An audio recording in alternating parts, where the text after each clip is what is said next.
আমার পিছে সব ইয়টস দেখা যাচ্ছে। হিলসবোরোতে আছি এখন আমি।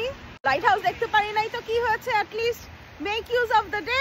টাউন অফ হিলসবোরোটা দেখলাম একটা অনেক এক্সপেন্সিভ নেইবারহুড। আমাদের বোট রাইডের ভিডিওটা যদি না দেখেন তাহলে এখনই দেখে ফেলেন। হতে পারে আমরা এই নেইবারহুডের পাশ দিয়েই সেদিন নৌকা করে গিয়েছিলাম। এখানে আমরা একটু থামতে পারি, এখানে থেমে আমরা একটু এনজয় করতে পারি। মানে এরকম একটা ইয়টে ওঠা উচিত। চলো এটা ভাড়া করি। এই যে বিরাট ভাড়া কেন, হাউ মাচ অফ দিস কিনেই ফেলাও। দেখো কত গাড়ি পার্ক করা, এরা মনে হয় ইয়টে ঘুরবে। না বাবু, এটা সব কনস্ট্রাকশন ওয়ার্কার এর গাড়ি। ডানের সাইজ দেখছো বাড়িগুলো, এদের সবার এক একটা পার্সোনাল ইয়ট এখানে পার্ক করা।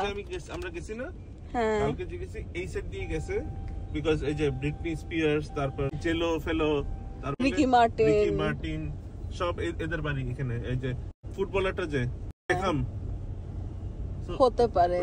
These are the ones ওখানে পাস করলাম না, these are the ones। আমরা ভিতর দিয়ে যাচ্ছি, কালকে আমরা এই পানির উপর দিয়ে গেছি। This is a very মানে expensive neighborhood. Ooh, look at where I am. It's so nice, beautiful.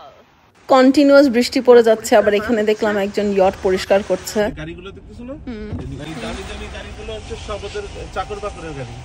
এদের যে বাটলার, হ্যাঁ, এদের যে ক্লিনার, এদের গাড়ি সব এখানে।